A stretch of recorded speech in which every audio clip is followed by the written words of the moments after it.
Olá, pessoal. Nós vamos ter hoje mais um Tel Aviv em Foco, nosso programa da Tel Aviv que discute temas relevantes do audiovisual, sempre reunindo profissionais de destaque das empresas que atuam aí há tempos no setor e que contribuem com o audiovisual.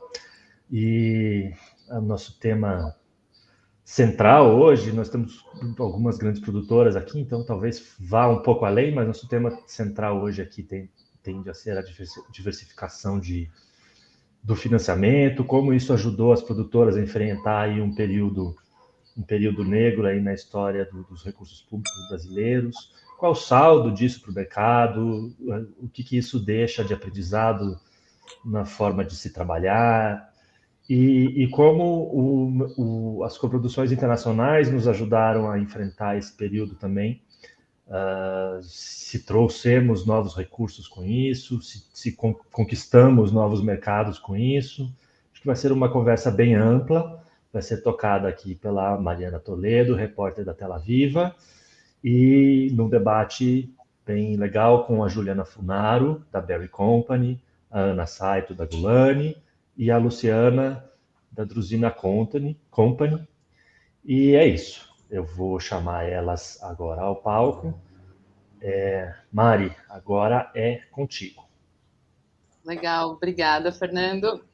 Agradeço mais uma vez a presença de vocês, meninas, e vamos lá, bater esse papo. Bom, para começar, a gente sabe que a Gulani, a Druzina e a Berry são produtoras que sempre apostaram na diversificação de formas de financiamento audiovisual, né? Então eu queria primeiro saber de vocês se com a crise dos recursos públicos que a gente teve no último governo, houve uma ampliação nos esforços de diversificação. Alguém se candidata aí para começar respondendo? Eu posso, enfim, no nosso caso, a gente até já falou sobre isso, né, Mariana, numa outra oportunidade. Eu acho que sim, sem dúvida nenhuma, porque a gente foi atrás de diversificação de modelo de negócios, de uma maneira geral, e principalmente o cinema brasileiro, que estava já muito acostumado há muitos anos, principalmente depois de 2011, a ter uma tranquilidade, um certo conforto com as políticas públicas todas, né? Quando a gente teve a paralisação, a gente teve que se mexer. Então, a gente teve que ser muito inventivo, a gente teve que se reinventar. Foi a Berry, especificamente, modificou muito os modelos de negócio de uma maneira geral, e eu vi no mercado uma busca muito forte por essa ampliação dos modelos de negócio. Agora, estamos em 2023, na minha opinião, num momento muito feliz, porque a gente tem a volta dessas políticas públicas, dos novos editais, inclusive com ampliação da Paulo Gustavo, com todos os percalços que tivemos, mas ainda assim temos essa retomada das políticas públicas, e, por outro lado, a gente não perdeu o aprendizado dos novos modelos de negócio. Então, falando de um prisma muito pessoal aqui, eu acho que a gente se capacitou muito e que hoje os planos de financiamento, eles podem ser mais dinâmicos, porque eles podem utilizar essa junção das políticas públicas com a presença dos players, de private money, dos cash rebates e tax rebates, tax returns, né, tax credit e cash rebate, que a gente já vinha usando há muitos anos nos outros países, e a gente está ainda a passinhos de tartaruga, mas já temos aí, a nível Rio-São Paulo, com uma perspectiva desses programas de incentivo a nível nacional. Então, do meu ponto de vista, a resposta é sim. E, Ana, no caso da Gulani, como que você viu esse período e as movimentações que vocês fizeram nesse sentido de ampliar as fontes de financiamento? Acho que é a opinião muito parecida com a da Ju. A gente aqui na Gulani sempre buscou, né, ter formas de financiamento diferentes, modelos de financiamento diferentes, entendendo o que era o melhor para cada projeto. Acho que sempre tem análise de cada obra especificamente. mas com essa retração que a gente viveu alguns anos atrás, isso virou uma necessidade maior ainda, né? Uma necessidade quase que de sobrevivência. Então, a gente teve que, de fato, buscar por isso de uma forma muito mais intensa, e, de alguma forma, isso coincidiu também com o fortalecimento e a chegada dos streamings aqui no Brasil, então abrindo um outro caminho ali possível de financiamento, mas a gente tenta sempre diversificar para além disso, né? Então, a gente tem uma retração da política pública naquele momento, de fundos e mecanismos de investimento, uma retração dos patrocínios também por conta de pandemia. Então, a gente vai tentando buscar esses investimentos que são privados e que têm outras formas de composição, com participação em receitas, etc. E agora, como a Ju colocou, a gente consegue ter uma retomada de tudo e está entendendo como compor com tudo, né? E como é possível, de novo, reinventar os modelos e compor modelos e unir modelos com as novas formas que estão vindo por aí, se fortalecendo, como o cash rebate, por exemplo. Legal. Luciana, se puder falar um pouquinho também da experiência da Duizina. Então, a gente sempre apostou muito no mercado internacional, né? E na força que tem dentro dos nossos planos de negócios. Então, o que a gente aproveitou realmente nesse momento é se focar mais ainda. Nós já estávamos fazendo algum tipo de coprodução com a China, algum tipo de financiamento com os Estados Unidos também. Então, e também aumentar nossas coproduções internacionais também. Foi o que a gente buscar fundos fora também.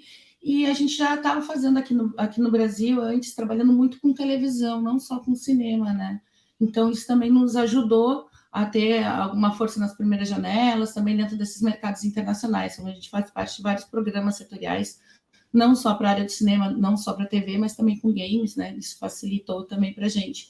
Então, as rendas vieram de vários projetos. A gente não tem um projeto só, a gente aposta realmente numa grande carteira de projetos que estão em diferentes estágios e com coproduções não só aqui, não só internacionalmente, mas também coproduções no Brasil também, né? Como a gente está fora do eixo Rio-São Paulo, né? Nós estamos em Porto Alegre, a gente tem coproduções de vários anos com vários produtores que são de Manaus, de Vitória, no Espírito Santo, de Cuiabá também, de vários outros estados. Então, acho que essa união também fortificou, mas a gente apostou muito no mercado internacional. Esse ponto da coprodução, tanto internacional quanto nacional, a gente vai abordar daqui a pouquinho, mas antes da gente aprofundar esse tema, eu queria saber como que vocês estão enxergando esse momento atual, assim, se a gente pode dizer que já existe um modelo eficiente de fomento com a reconstrução do Ministério da Cultura e a retomada do FSA. Então, quer dizer, vocês acham que esse primeiro ano já foi bem estabelecido pelas políticas públicas ou a gente ainda está caminhando para chegar nesse cenário de maior estabilidade, né? Ju, posso voltar para você? Olha, eu acho que a gente já teve um avanço muito grande. Não posso dizer que... Eu acho que estamos satisfeitos com esse avanço. Eu acho que é um processo... Hoje a gente tem um resultado de um processo, não só da retomada do Ministério da Cultura. Durante a pandemia, nós tivemos... Eu faço parte, inclusive, da Câmara Técnica da Ancine. Acho que nós fizemos um trabalho muito profundo, junto com a Ancine, para essa compreensão das necessidades do setor audiovisual, e que eu acho que a Ancine vem espelhando isso nos novos editais, inclusive editais que favorecem muito os eixos regionais, né, os mercados regionais que vão para além do eixo Rio-São Paulo. Vejo com bons olhos esses editais novos. Agora, como tudo, a gente ainda tem muitos acertos para serem feitos. Mas isso acho que já tinha no passado, né? O mercado está cada vez mais dinâmico. Então, acho que a gente não vai ter nunca um edital ou editais que atendam completamente às necessidades do nosso mercado, mas vejo com bons olhos todos os novos editais que estão sendo lançados. Com o tempo, acho que vamos ter que fazer alguns acertos que vão vir naturalmente das demandas dos próprios produtores, das produções, dos distribuidores, de toda a cadeia do setor audiovisual. Mas acho sim que a gente já teve um avanço muito grande claramente o Ministério da Cultura sendo restabelecido nos ajudou muito, principalmente na compreensão lá em Brasília da importância do nosso setor audiovisual, da cultura criativa, né, da economia criativa de uma maneira geral. Eu acho que isso sim é uma força, uma potência muito grande para o setor no geral, a reconstituição e a retomada do Ministério da Cultura. Mas eu vejo, eu acho que já temos um belo caminho andado aí em tão pouco tempo. Mas não acho que esse restabelecimento desses editais venha só da retomada do Ministério da Cultura. Eu acho que ele vem de um trabalho do setor todo que funcionou, apesar de toda a resistência, apesar de todos os problemas, a gente funcionou durante a pandemia e no pós-pandemia. Sim, e foi um setor que se provou ser muito unido, né, no sentido de continuar trabalhando e de se juntar mesmo para levar essas demandas para frente, né? Ana, como que você está vendo esse cenário hoje? Eu acho que esse setor unido é super importante nessa resistência mesmo, porque a gente, de início, a nossa perda foi muito grande, né? Então, acho que o setor organizado e unido em busca de retomar isso, de não deixar isso se perder, e aí isso se configura e se fortalece com a retomada do Ministério da Cultura. Mas acho que a gente tem muito ainda por desenvolver, acho que a gente tem potencial e política pública para exercitar a musculatura ainda, e a gente pode avançar. Acho que é importante a gente, e acho que faz todo sentido isso que a Juliana traz, de que isso vai ser o tempo todo também sendo revisto, porque o mercado está muito vivo e mudando, né? Mas acho que é importante a gente entender previsibilidade de financiamento, para que a gente consiga se planejar, estruturar modelos e pensar em como se organizar seus projetos para o futuro, né? E acho que era alguma coisa que a gente já vinha ali entendendo um pouco mais ao longo dos anos de fundo setorial, por exemplo, e que agora com a retomada ativa do fundo, acho que a gente com certeza vai chegar nesse lugar. Novamente. Sim, acho que apesar de ser um mercado muito dinâmico e que a gente vê, enfim, novas tecnologias, muita coisa chegando, é importante ter essa garantia de continuidade de algumas coisas, né, dessas políticas públicas, do próprio FSA, para dar essa segurança, né? Luciana, do seu ponto de vista, como que você está enxergando esse primeiro ano de MINC de volta e os editais do FSA e tudo mais? Assim, a primeira coisa que a gente notou, porque nós tínhamos muitos projetos que estavam realmente parados, né, que aconteceu, que tinham sido contemplados, eles começaram a acontecer agora, depois de um mercado muito inflacionado também, por causa inclusive também da pandemia, por causa da questão também das plataformas também, né. Então, a gente acabou conseguindo fazer realmente esses projetos que estavam ali parados, né, e começaram a andar, assim, começou a ter um retorno muito grande, que era o retorno que a gente tinha antes, essa conversa, esse diálogo com a Ancine, e também essa troca, né. Então, acabaram tendo os últimos editais, não são esses que estavam agora, mas também os anteriores, a gente acabou também entrando, conseguimos ser contemplados, estamos esperando agora finalizar as contratações, para que a gente continue trabalhando, e isso eu vejo assim em todo o setor. Assim como as meninas falaram, a questão de ter essas cotas para as regiões é interessante, mas nem sempre a gente concorre nelas, entendeu? Por exemplo, no último vídeo por demanda, a gente foi no nacional, porque tinha diferença de valores, né? Agora já não tem, então isso é desse novo que está encerrando hoje, eu acho, já não tem essa diferença de valores. Eu acho que no regional tu poderia concorrer no anterior a 3 milhões e no nacional a 4 milhões e meio. Só que para uma série de X episódios, 3 milhões não conseguem fazer, né? Então a gente tem muita articulação, a gente vem da TV, né? Então a gente está nos últimos 7 anos que a gente começou a trabalhar com projetos de longa-metragem, né? Com TV, a gente já tem há bem mais tempo. Então, para a gente, esse foi um grande impacto. Também é um grande impacto também que a gente consegue notar que os próprios editais estão observando que o mercado realmente precisa de editais com valor maior, né, para que a gente consiga poder produzir, que o mercado tem uma inflação no setor. Então, acho que é tudo uma troca, um diálogo, tem coisas que estão nesse edital que a gente vê depois que o edital está ali, poxa, mas isso não funciona assim, porque isso poderia ser feito de outra forma. Daí o setor vai lá, se une, fala, e daí no outro edital já tem esse avanço. Esses dias saiu uma pesquisa sobre esses últimos editais, uma previsão dos editais de 2023, uma previsão dos impactos para 2024 da Ancine. É bem interessante essa análise, assim, de poder eles estarem trazendo isso para a gente também ter essa pensar e ter essa troca, né? Porque antigamente, acho assim, antes do último governo, né, nós tínhamos um diálogo muito ativo com a Ancine, e a gente perdeu muito disso nesses últimos anos, e voltar a ter um retorno rápido para a gente também, como produtores, em todas as questões do setor, também foi muito importante. Então, eu vejo muito positivo, principalmente com a Ancine. Eu acho maravilhoso a gente estar com o Ministério da Cultura, tudo funcionando e tudo mais, mas eu vejo muito, que nem as meninas falaram, uma questão do setor. E assim, o setor unido foi que a gente conseguiu trazer toda a questão do fundo setorial, das retomadas. Então, agora, numa nova retomada, eu acho que é uma questão de realmente o setor estar unido para tentar fomentar mais meios para a produção também, financiamentos que fazem total diferença, né, para a nossa produção. Legal. E, bom, como a gente estava falando no começo, Jus, quer completar? Eu queria só completar, claro. A Luciana trouxe uma coisa que eu venho falando muito internamente e com outros coprodutores, né? Que é essa coisa de eu vejo a Ancine com o desejo de atualizar os editais de acordo com as necessidades que nós temos hoje. O que eu quero dizer com isso?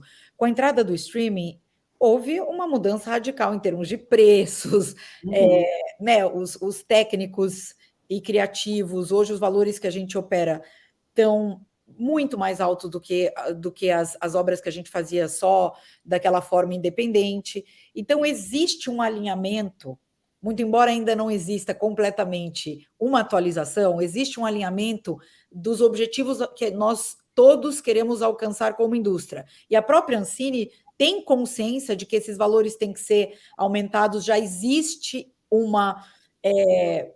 ali um draft de uma atualização das ienes para que a gente aumente esses valores.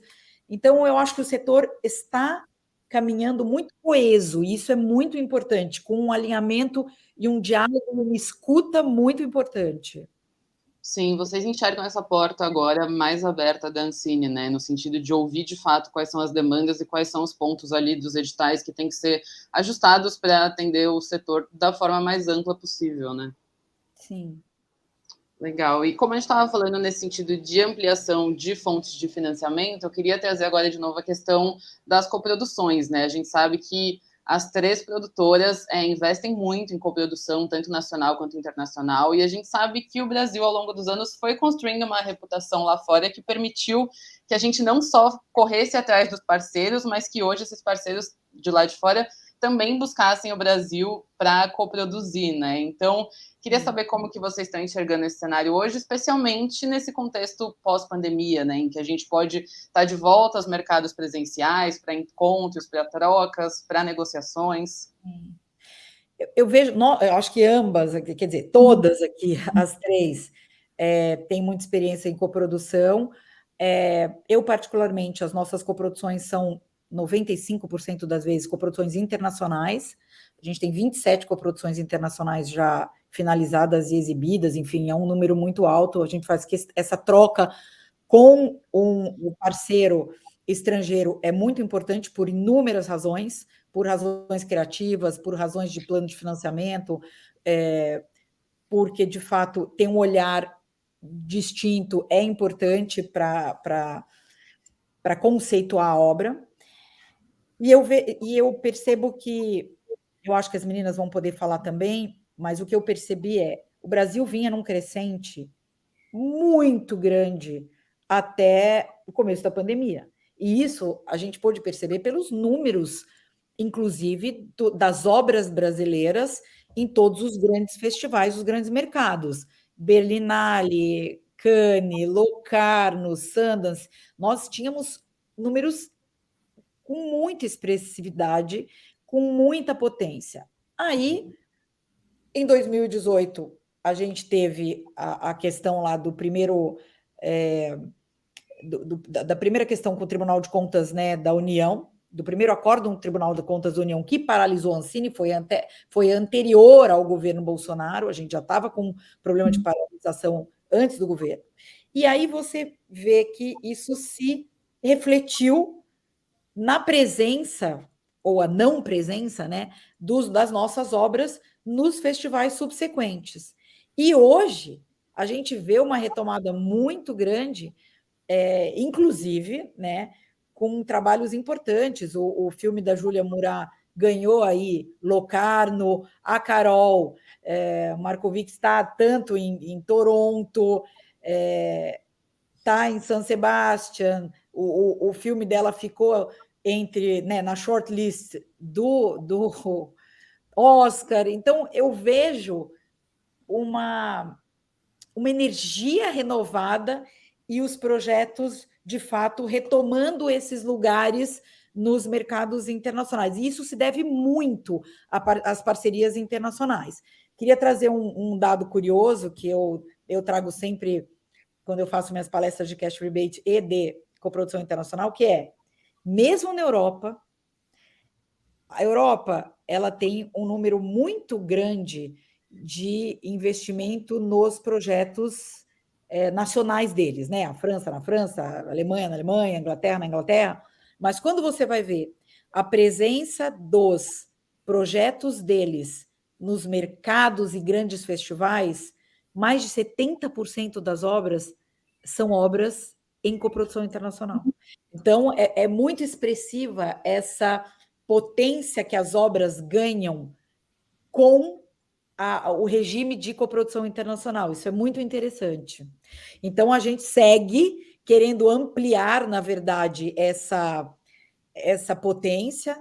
A Barry está indo agora, né, para o Roadshow do Japão. Gulani não sei se está indo, mas, enfim, tem várias produtoras que estão indo para o Roadshow do Japão, porque Japão e Coreia, né, o Roadshow da Ásia, porque o nosso desejo, o nosso objetivo maior é que essas parcerias internacionais se ampliem cada vez mais. A gente já tem um bom relacionamento com a Europa toda, Estados Unidos e tal, mas a gente teve uma coprodução só, por exemplo, com o Japão até hoje. Então, queremos ampliar, estou com uma coprodução com o Canadá, acho muito importante a ampliação, até para a presença das obras brasileiras nos grandes mercados. Uhum. Ana, você quer trazer um pouco da experiência da Gulani nesse sentido das coproduções internacionais? Sim, eu acho que a gente coproduz de uma forma geral, tanto no Brasil quanto fora. Sempre foi um desejo, desde o início da Gulani, da gente, de fato, levar a nossa cinematografia brasileira para fora do Brasil, para o mercado internacional, sejam as nossas obras 100% brasileiras, sejam as nossas obras coproduzidas, e acho que coproduzir é um caminho que potencializa isso, né, de você chegar em lugares de destaque com a sua produção. A gente viveu esse momento de intenso do cinema nacional fora, nos festivais mais importantes, teve essa retração, e acho que agora a gente, de fato, está conquistando esse lugar de volta, o que mostra que existe um interesse, uma demanda pela nossa cinematografia fora do Brasil, e acho que a mesma coisa acontece com as coproduções internacionais. A gente, na Gulani, começou primeiro formando essas parcerias e nos apresentando como uma produtora para produzir junto, buscando obras internacionais que eram relevantes para nós produzirmos, que a gente entendia que era relevante para a nossa cinematografia, para o nosso país. E aí fizemos diversos filmes assim, filmes importantes, que foram selecionados em festivais, que venderam bem pelo mundo, e depois a gente começou a propor as nossas histórias para coproduzir. A gente coproduz muito com a Europa, acho que é o primordial, é o que tem sido maior ao longo dos anos aqui na Gulani, mas também com o Japão, com China, e procurando ampliar sempre isso muito mais. Agora a gente está coproduzindo uma animação com a Índia, então sempre abrindo novos mercados para coproduzir. Acho que é uma forma importante de troca artística, num primeiro lugar, e de troca financeira, no segundo lugar, né? De potencializar o financiamento das obras, de poder fazer projetos mais ambiciosos, e acho que é uma modalidade de negócios e de desenvolvimento criativo que a gente acredita muito e investe muito aqui na produtora. Legal. Luciana, pode falar também da Druzina um pouco. Então, as coproduções chegaram para a gente assim, como uma forma, né, da gente viabilizar que as nossas produções entrassem em outros mercados, em novas janelas, inicialmente, e também na busca de financiamento. Depois de um tempo, nessas idas a mercados, a gente acabou também recebendo muitos projetos também, para que a gente fosse tanto produtores majoritários como minoritários, porque, principalmente na América Latina também, que não tem tantos outros meios de financiamento com tanto dinheiro como tem no Brasil, também dos seus fundos, junto ao fundo setorial e outras fontes, que aconteceu isso. Eu estava escutando vocês, eu estava vendo várias formas que aconteceu com a gente, da gente buscar para determinado projeto, de repente um coprodutor na Europa, porque ia abrir janelas, ia influenciar artisticamente, ou a gente buscar um coprodutor, no caso, para séries e animação também, né, junto à China, para, no caso, um coprodutor investidor também, que fosse botar o dinheiro também na série, e também na Índia também, que é o mercado que a gente está com foco, que está crescendo muito, e a gente está investindo agora, está conversando com alguns players também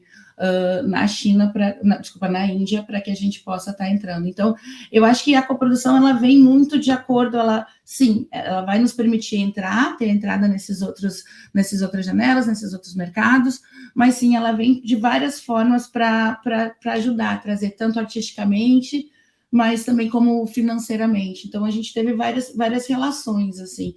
No caso de alguns produtores de coprodução, quando é de investimento, a parte artística vem muito nossa, né? Eles vêm realmente mais para entrar com uma plataforma de investimento, uma plataforma que já está atuando, mas eles vão também ter uma parte delas, de repente, dentro do território deles, para que eles possam estar trabalhando sem acordos, né? A gente sentiu falta de ter acordos, a gente ainda não temos tantas coproduções internacionais quanto as meninas, acredito, mas, assim, a gente sentiu falta de ter mais alguns outros acordos também, para que a gente possa seguir, por exemplo, com os Estados Unidos, por exemplo. A gente buscou, a gente tem algumas oportunidades de coprodução, mas a gente não é tão simples como a gente tem aqui, o ibero-americano, o latino-americano e alguns outros que a gente pode estar seguindo, né? E também com a China também. Então, o que a gente acabou fazendo, de acordo com as regras da China, e nessas conversas que tivemos, inclusive com o retorno da Ancine, de que retomassem um acordo de coprodução com a China também. Legal. A Ju comentou sobre o crescente que o Brasil vinha nesse sentido até a pandemia, né? Então, eu queria saber agora de vocês, e deixo aí aberto quem quiser responder, se vocês acham que essa dificuldade do audiovisual brasileiro nos últimos 4 anos e tudo que a gente enfrentou por aqui abalou, de certa forma, a nossa credibilidade nesses mercados, ou vocês têm sentido que a gente, de fato, conseguiu retomar naquele ponto bom que a gente estava e hoje o Brasil continua sendo muito valorizado, muito procurado por esses mercados de fora? Eu não sei as meninas, mas eu não acho que abalou a nossa credibilidade, não. Acho que o setor todo sabia o que estava passando no Brasil. Isso não é uma prerrogativa só do Brasil, às vezes, lógico que Europa, Estados Unidos têm um mercado muito estabelecido, mas crise, muitos países entram em crise, né? A gente está vendo aí, a Argentina está numa crise tremenda e está resistindo também. Eu acho que foi um período que, pelo menos na minha experiência pessoal, foi um período onde os outros países e os parceiros estavam muito solidários à nossa situação. Eles sabiam o que estava acontecendo, mas não acho que isso descreditou o Brasil. Eu acho que eles sabiam que era uma fase, porque todo mundo já conhecia o potencial de produção e de entrega que o Brasil tinha. Na minha opinião pessoal, não vi nenhuma resistência e nenhuma descredibilidade. Eu acho que foi um período difícil e que eu vi com até assim um calorzinho no coração, porque fomos muito bem recebidos e apoiados. Uhum. Ana, Luciana, vocês concordam? Eu concordo bem, assim, eu vejo, inclusive, durante, a gente acabou participando de diversos mercados, como a gente trabalha com séries, games e filmes, né, então a gente participou de mais de 40 mercados, a gente conseguia estar no mercado na Ásia e nos Estados Unidos ao mesmo tempo, assim, porque era tudo online, e eu percebi, assim, que essa solidariedade, e ainda hoje, porque quando a gente traz algumas coisas e essa movimentação de falar que nesse momento nós estamos tendo, retomando esses editais de financiamento, também nessa compreensão, eu senti isso muito, tanto a gente acabou retomando os mercados ainda no ano passado, né, e nesses últimos, desde o ano passado até agora, eu vejo muito positiva, e muita gente buscando, e agora voltando assim aos acordos, e agora falando da coprodução, esses acordos também bilaterais que estão saindo também gera muita troca também, como agora com Portugal, vai sair com a Colômbia, com o Uruguai também, então eu acho que fomentam também bastante. Então já teve essa procura, estava agora em São Sebastião, no Indústria, e também já veio muitos portugueses buscando, querendo conversar também, outras produtoras que a gente já tinha contato e também que a gente estabeleceu novos contatos também. Ana, se quiser falar também sobre essa questão.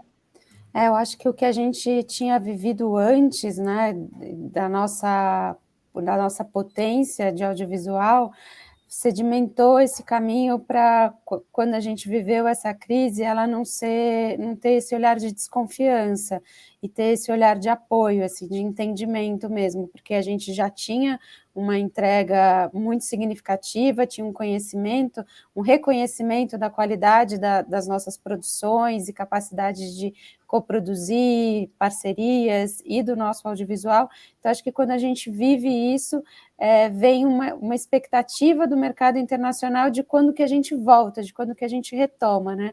Mais do que uma cobrança no sentido de represália ou qualquer tipo de não apoio, né? Então, acho que fica essa vontade do mercado de ter o Brasil de volta.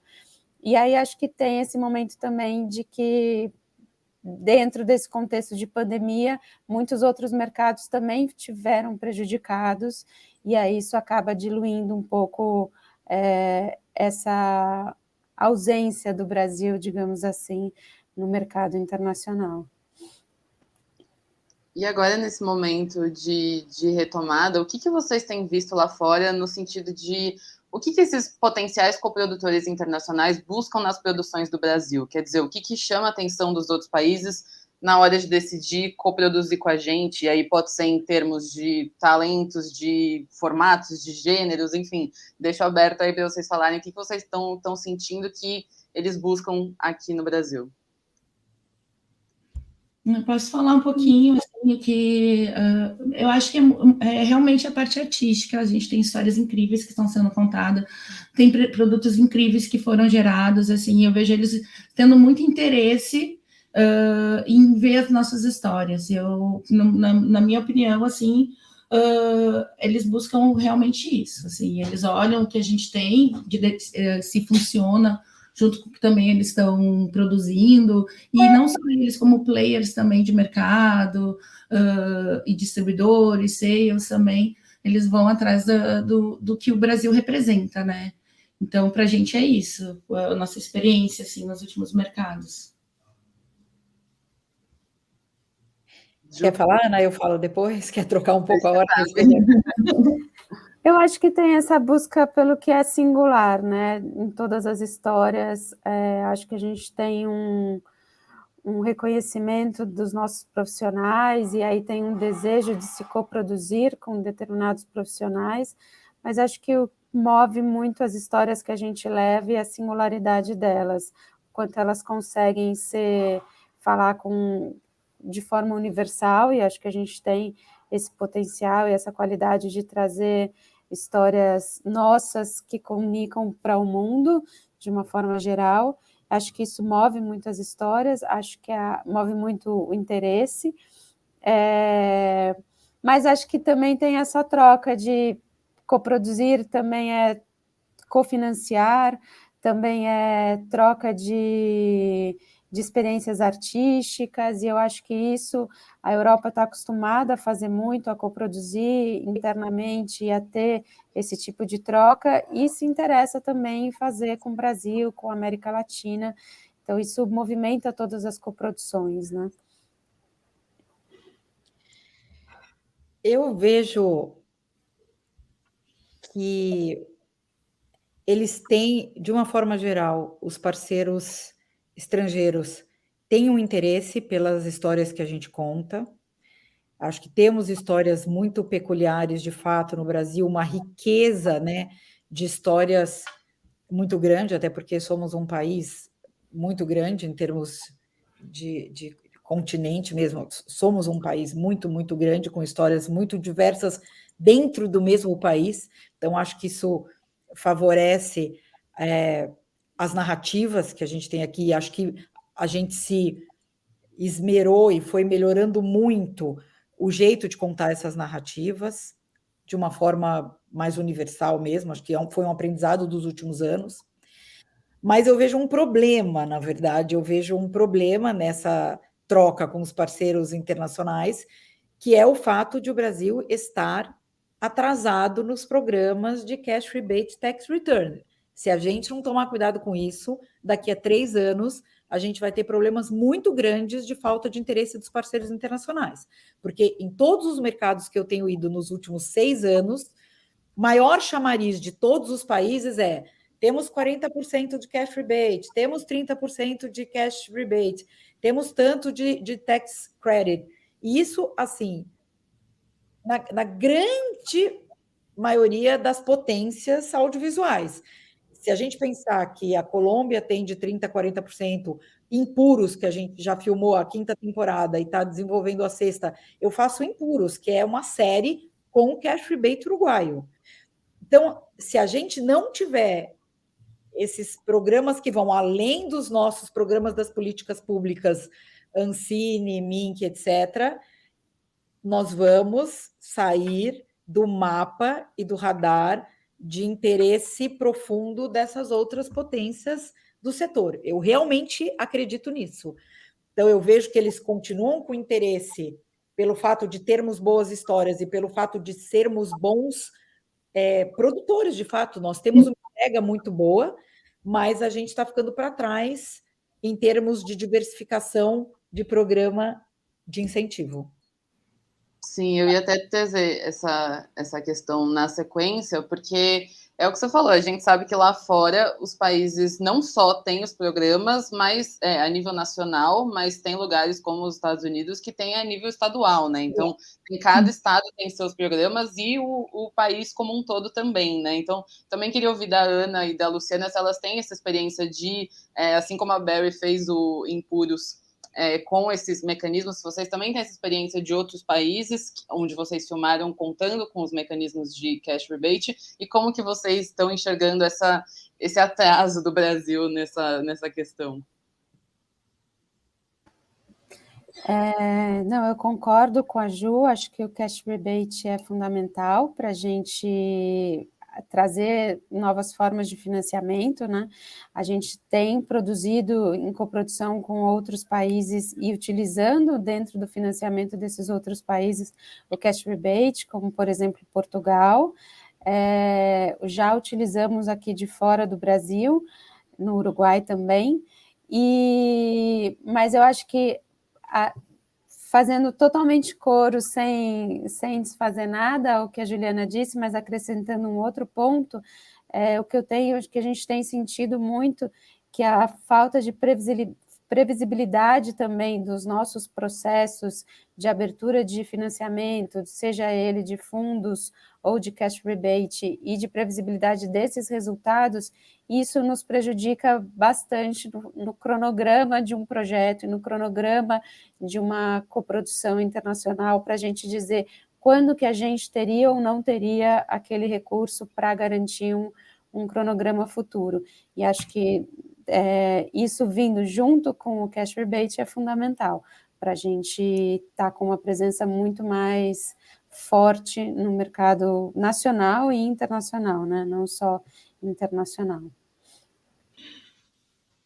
Bom, gurias, eu achei muito legal o que a Ana colocou agora, principalmente dessa questão de a gente não ter, assim, veio um projeto super bacana, que era para a gente fazer uma coprodução, e eu não sei quando, eles já estão com a parte deles captada, né, teria que ter a parte brasileira, e eu só não sei quando que vai entrar um programa de financiamento aqui, para que eu possa participar desse projeto também, que é um projeto que a gente tem bastante interesse, e já estava conversando há algum tempo, né, então a gente não ter essa previsão, foi uma coisa que aconteceu agora com a gente, entendeu? E você tocar nesse assunto é bem, bem interessante para ter. Aqui no Sul a gente não tem, né? Vocês estão em São Paulo e Rio, acho que tem ainda já a política de cash rebate. A gente não tem ainda no Sul, e eu gostaria assim, de até levantar uma bandeira de também a gente tentar, porque como tem também, como já foi falado em outros estados, alguns outros, não só países, né? Que a gente também tenha também de fomentar também ir atrás disso. E agora a gente vai ter uma experiência em breve, porque a gente está com 2 coproduções também com o Uruguai.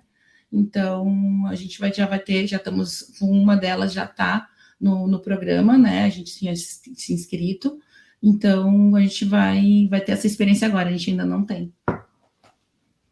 É legal ouvir o ponto de vista da Luciana, porque a gente sabe que no Brasil o eixo Rio-São Paulo já é o que mais está na produção audiovisual, no sentido de ter mais recursos e tudo mais. Então é muito interessante que outros países também venham para cá para filmar em outras regiões e ajudar nesse crescimento do nosso audiovisual de modo a nível nacional mesmo, né?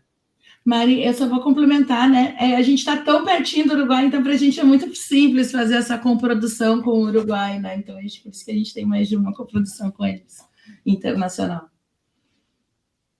Sim. Eu vejo o rebate como uma coisa fundamental, porque assim, é isso. A coprodução que eu hoje tenho eu tenho uma animação que é Canadá, França, Espanha e Brasil. Só a gente não está levando o rebate, porque todos os outros podem. O rebate no Brasil ainda é Rio-São Paulo, e justamente por ser só Rio-São Paulo, o volume é muito pequeno. Estados Unidos, se você olhar o rebate que tem a Georgia, é maior do que tem alguns outros países inteiros. Eles têm nacional e estadual.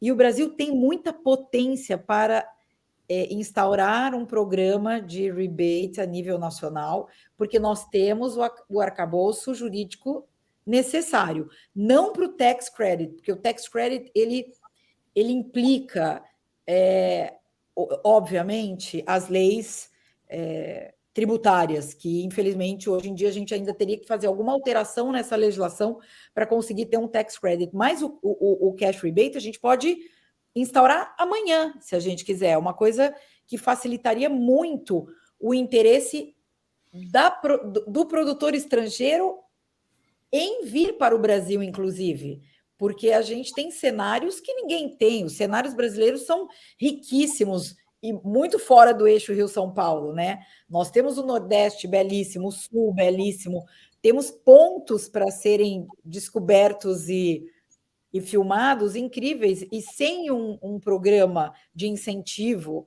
fica difícil. O parceiro acaba escolhendo, infelizmente, por melhor que seja filmar aqui, muitas vezes vão optar por filmar em outros locais, porque nesses outros locais já existem os programas bem estabelecidos. Então, eu acho uma pena, a gente tem que lutar, tem que levantar essa bandeira, Luciana. Eu estou levantando essa bandeira há 6 anos, que nem uma doida. Eu acho que a gente tem que se unir para levantar essa bandeira, porque acho que o pessoal já nem aguenta mais eu falando desse assunto.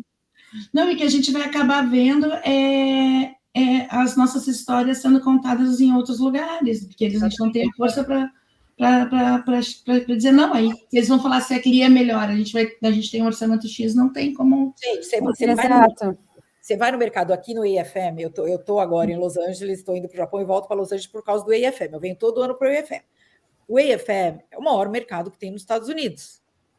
Se você visse, você tem um stand desse tamanhozinho assim, do Japão, com uma faixa que vai de ponta a ponta, assim, Japão, 40% de rebate em tal situação, tantos por cento de rebate.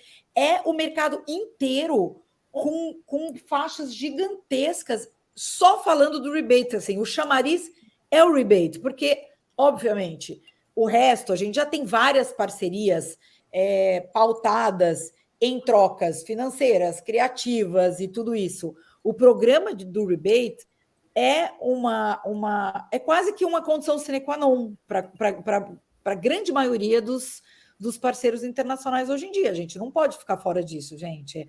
O Brasil tem um audiovisual tão bacana, a gente não pode ficar fora, né? Não podemos deixar de interessar aos parceiros internacionais por falta de programas mais robustos. Isso é muito fundamental que a gente instale isso agora. Não, e de fato tem chance de acontecer isso que a Luciana colocou, né? Se a gente não instala o cash rebate, não só a gente não atrai, como a gente também perde de nossas produções passarem a ir procurar também por essas outras localidades que atendem às demandas de produção e possuem o benefício. Eu acho que já acontece um pouco, infelizmente, mas enfim. Sim. Uhum. E vocês acham que o cash rebate brasileiro não está andando porque ainda é necessário comprovar que esse investimento de fato vale a pena, ou porque a gente tem uma lista de demandas urgentes no audiovisual muito grande e aí acabaram talvez não dando prioridade? Eu acho que é por causa da lista de demanda, porque todo mundo sabe os números. A Inglaterra já tem uma pesquisa muito grande da Osberg, que não foi feita só na Inglaterra, né? Foi feita em vários lugares do mundo, e que demonstra que, por exemplo, na Inglaterra, para cada libra investida do governo no programa de cash rebate, eles têm um retorno de 8 libras. 1 para 8 é enorme. E assim por diante. Eu tenho uma lista disso, que eu não sei de cabeça aqui agora, mas eu sei exatamente, por exemplo, cada dólar investido no estado da Geórgia tem 6 vezes de retorno. Então, eu acho que o governo brasileiro, e a Ancine, principalmente, que é a nossa agência, que está mais a par do nosso setor, eles têm consciência plena de que o retorno é muito grande em turismo, em tecnologia, tudo isso. Mas eu acho que a lista é muito grande de demanda e a organização para priorizar essa lista toda é que eu não sei se está muito afiada hoje em dia. Acho que precisa dar uma priorização para esses programas, senão a gente vai ter problema com os parceiros estrangeiros. Sim, isso que você falou do dinheiro voltando para outros setores, né, de turismo, de gastronomia, de serviços, é aquela velha discussão que a gente tinha de comprovar o poder do audiovisual como indústria impulsionadora da economia como um todo, né, no sentido de ajudar vários outros setores a subirem junto com a gente, né? Sim, sim. Tanto é que em muitos dos países pelo mundo, esses programas vêm do Ministério do Turismo, né? Uhum. Então é isso, porque o retorno é inacreditável. Eu conto essa história para vocês, que depois daquela série Chernobyl não tinha uma visita há não sei quantos anos. Eles tiveram mais de 700.000%, 700.000% de aumento da arrecadação no setor do turismo por conta de uma série. Então, olha o que uma série pode transformar, né? O retorno de um país. Imagina se você tem vários projetos sendo produzidos com esse tipo de programa.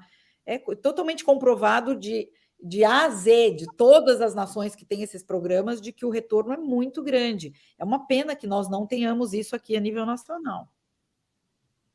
Sim, ainda mais nesse pós-pandemia, né, que a gente sabe que o turismo brasileiro e, enfim, do mundo todo foi super prejudicado, né, então seria uma maneira de impulsionar muito, muito interessante, né.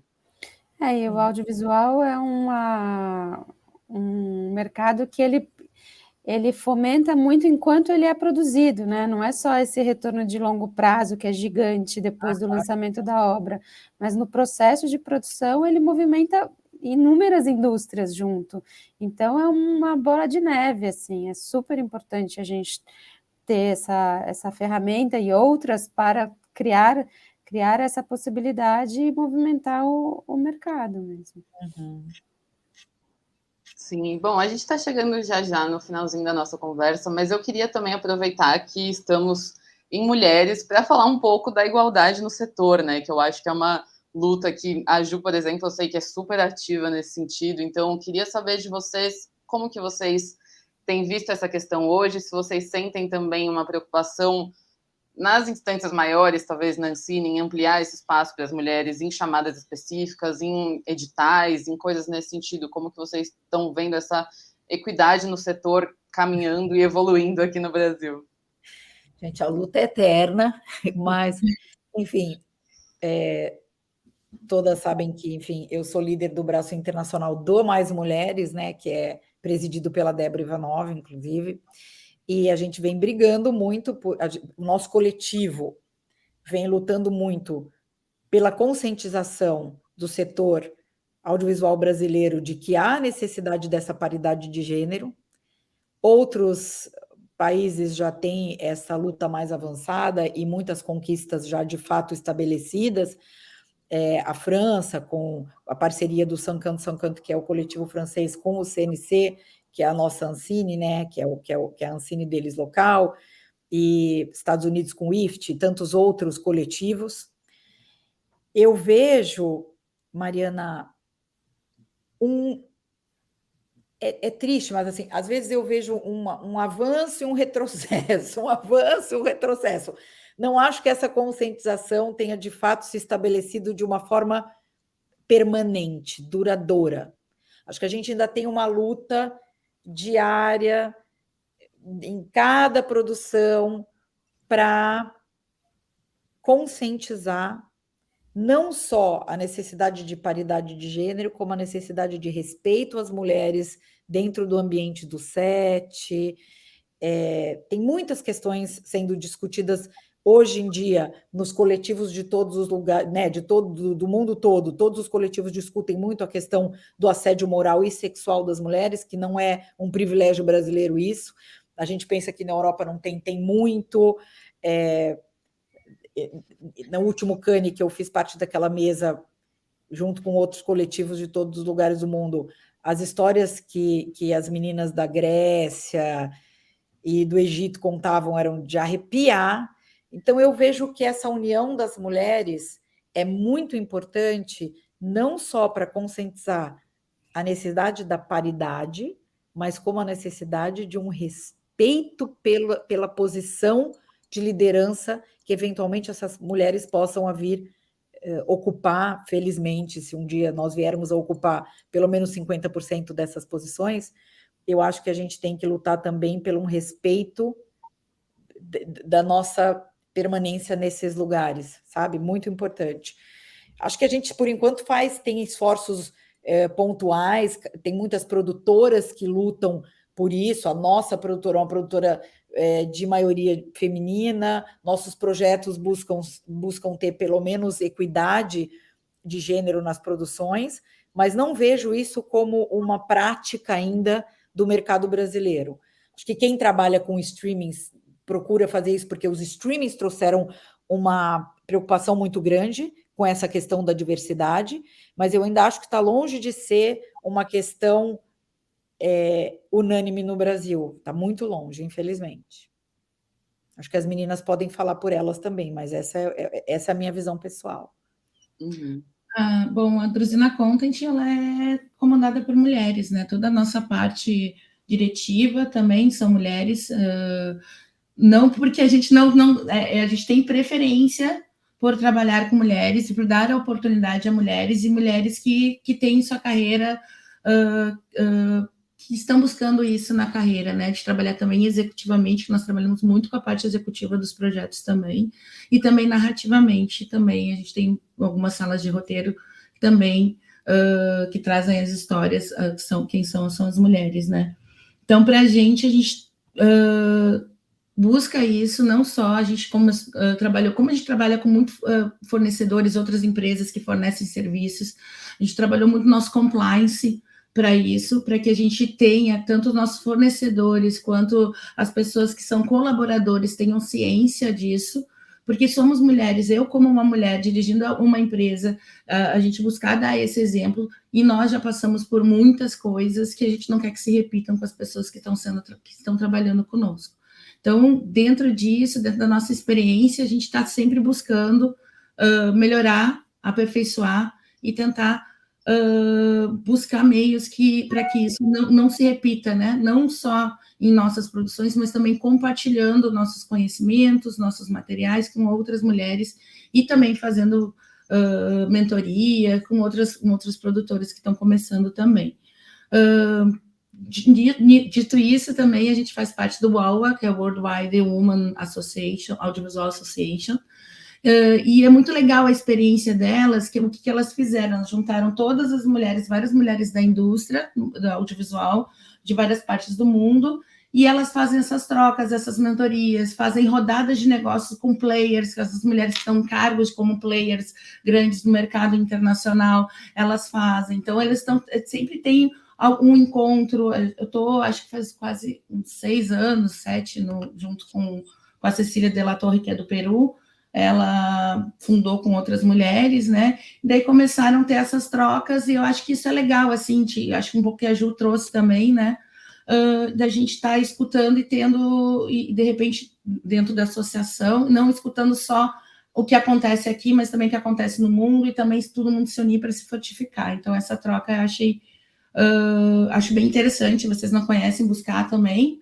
né, eu acho que eles estão super abertos, e agora mesmo eles receberam projetos de diversas produtoras do mundo, e elas estavam avaliando, fazendo esse tipo de mentoria, vamos ter um encontro no MIP Cancún, no NATP em Miami, no Content Américas também, então tem vários encontros que a gente acaba fazendo essas trocas, e encontro junto com a associação, e eu acho que isso fortifica. Dentro do Brasil, a gente está sempre escutando, não só no audiovisual para o live action, mas também na animação. Então, a gente tinha muitos relatos, a gente tinha um encontro muito importante enquanto tinha Animamundi com as mulheres da animação, e eu, como uma dona de uma produtora, ter esse diálogo é muito importante também, porque a gente contrata muitos serviços de animação, e então a gente uma cultura zero tolerância zero de salários diferentes para a mesma função, isso acontece muito na animação, e principalmente assédio também. A gente teve vários relatos em algumas discussões, então a gente está muito próximo, dentro do nosso compliance, a gente passa uma carta para ser passada para cada um dos colaboradores em uma linha direta conosco, para a gente poder estar conversando e estar para denúncias, né, para caso isso ocorra.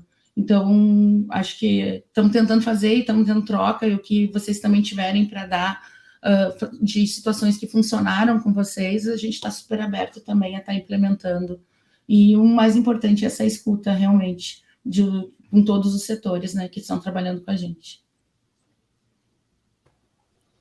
Eu acho que o tema está pautado, mas o tema não pode ser, a gente não pode descansar nem um minuto, né? Porque a diferença que a paridade que a gente tem que buscar é grande, a diferença é grande para chegar nessa paridade, e essa sensação de que a gente também entendeu do Brasil nos últimos anos e do mundo nos últimos anos, que a gente não pode descansar nenhum minuto até isso se solidificar e ficar virar de fato uma conquista contínua, né? Então, acho que por enquanto, eu vejo isso como com um processo de conquistas já efetivadas, de estar incluso em editais, por exemplo, de termos mais vozes falando sobre isso, discutindo, lutando pela presença das mulheres no audiovisual, mas que é uma luta constante que a gente tem que estar o tempo todo alerta e o tempo todo reforçando. Acho que a atividade do Mais Mulheres no Audiovisual, criado pela Débora, é fundamental, todo o trabalho que tem sido feito é fundamental, a parceria com a ONU Mulheres, a Gulani assinou junto com a Conspiração, a O2 e a Pródigo, um compromisso com a ONU Mulheres de trabalhar essa paridade nos seus projetos. Acho que é uma coisa que a gente tem buscado já há muito tempo, tem buscado nos últimos anos, mas que tem muito por avançar para chegar num lugar que a gente fique satisfeita, chegar num lugar que, de fato, isso esteja acontecendo integralmente. Na equipe fixa da produtora, acho que, ao contrário, a gente sempre teve uma estrutura e a gente sempre teve muitas mulheres e muitas mulheres na liderança, continuamos tendo. Então, o que acho que a gente tem que olhar mesmo são nos projetos e nas lideranças dos projetos. Mas tem uma dificuldade, tem uma dificuldade no Brasil que eu acho... existem esforços pontuais, Gulani, Truzina, Barry, mas precisava realmente, na minha opinião, de políticas governamentais que garantissem esses lugares para as mulheres, como a França tem. O CNC, por exemplo, você tem de 15% a 20% a mais de investimento nos projetos onde você comprova que você tem pelo menos 50% de mulheres. Então, isso já é uma conquista legal, a regulatória, né? Você tem na lei uma coisa que te assegure isso. Você tem, por exemplo, a possibilidade de pedir a devolução do dinheiro das produtoras que não garantirem e não comprovarem uma política anti-assédio. Então, são medidas, de fato, que incentivam, de um lado, e são medidas coercitivas, de outro, para aqueles que não cumpram aquelas demandas. Então, eu acho importante que a Gulani faça, que a Barry faça, que a Luciana faça, mas, em termos macros, se a gente for pensar, isso não garante, a nível nacional, que as nossas mulheres estejam, de fato, representadas e respeitadas nesse lugar, né? Então, se tem algum lugar que eu vejo ainda muito falho, é políticas que incentivem realmente essa busca pela paridade. Eu acho que a gente está longe de ter isso aqui, nem no Ministério, nem na Ancine. Acho que não tem nem projeto ainda. A gente está lutando e não tem nem projeto. Sim, ainda mais que é um país muito grande, né? Não adianta a gente falar de ações de produtoras isoladas, porque isso não vai virar uma medida. Exatamente. Legal, né? Nós, na Barry, somos 2 sócias para um sócio. Temos uma equipe com 70% de mulheres. Mas isso é tão pequeno quando você pensa no que passam as mulheres em todos os lugares dos diversos Brasis que temos. Então, a partir do momento que você tem uma regulatória e uma legislação que, de fato, obrigue ou incentive, ou ambas as coisas simultaneamente, aí a gente vai ver os direitos dessas mulheres realmente garantidos em todos os Brasis, né? Que aí a gente volta, de alguma forma, para o início do tema, que é política pública, né? A gente precisa ter política pública também para a inserção de mulheres, também para a inserção de negros, negras, também para a diversidade. Isso é fundamental. Acho que tem que ter o assunto em constante debate, sendo fomentado por quem está hoje fazendo o audiovisual, mas também ser uma política pública dos governos para olhar o país como um todo, né? Dentro dos editais, assim, alguns, a gente já, não antes da Paulo Gustavo, aqui nos editais que tinham do Sul, já tinha algumas pontuações adicionais também, e eu acho isso fundamental, achei muito bem pontuado, eu colocar isso, e E eu acho que sim, a gente tem que mudar não só nas empresas que têm as mulheres na direção, porque isso é natural, a gente querer, né, não, que isso não aconteça, porque nós estamos ali também, mas tornar isso uma prática, né, uma troca para todas as mulheres que estão em todos os outros projetos também, e não só como diretora, né, mas assim em outros cargos de liderança também do projeto. Eu acho isso maravilhoso. Quantas vezes a gente já não viu histórias de mulheres em narrativas que seriam de mulheres contadas por homens? Nossa, isso a gente já corta no momento. Eu acho que isso vem diminuindo, isso já é um progresso, porque isso vem diminuindo. Mas, de uma forma geral, eu acho que a gente precisa se implicar nisso como setor de uma forma geral, sabe?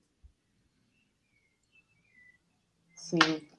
Gente, a gente está chegando no fim da nossa conversa, então queria muito agradecer a participação de vocês, o tempo, a disponibilidade para essa troca, que é sempre muito legal. Então, obrigada mesmo.